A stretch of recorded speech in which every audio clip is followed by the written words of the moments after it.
ভেবেছিলাম যে আমাদের জনদুর্ভোগ নিরসন হবে, কিন্তু সেই অনুযায়ী আমরা দেখতে পাচ্ছি যে আমাদের জনদুর্ভোগ তো নিরসন হয়নি, বরং জনদুর্ভোগ আরো বেড়েছে।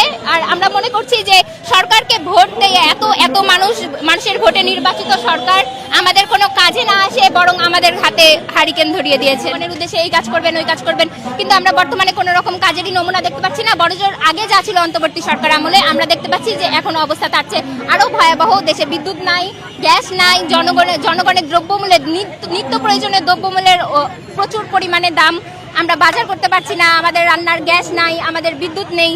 তো আমার মনে হয় যে ওনারা যে পরিমাণ আমাদেরকে আশা দেখিয়েছিল যে একটা নির্বাচিত সরকার আসলে দেশের জনদুর্ভোগ নিরসন হবে, আমরা দেখতে পাচ্ছি, আমরা মনে করছি যে এই ধরনের কোনো কিছুই বাস্তবায়িত হচ্ছে না এবং বাস্তবায়িত হবেও না যদি না তারা এটার একটি পরিকল্পনা নেয় এবং সেই অনুযায়ী কাজ করে।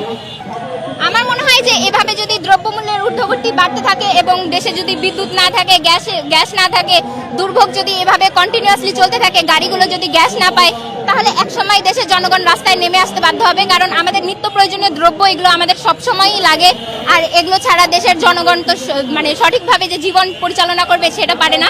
আর যখন দেশের জনগণ ঠিকভাবে জীবন পরিচালনা করতে পারে না, আর আমার মনে হয় তখনই জনগণ একটি বৃহৎ আন্দোলনে নেমে আসে। তাই আমার মনে হয় যে আমাদের দৈনন্দিন দ্রব্যমূল্যের দাম, গ্যাস, বিদ্যুৎ এগুলো যদি সব সমস্যার সমাধান করা হয় তাহলে সরকার ক্ষমতায় টিকতে পারবে। আর যদি তারা এটাকে খুবই হালকা হিসেবে নেয় তাহলে সরকার পতন খুবই আসন্ন।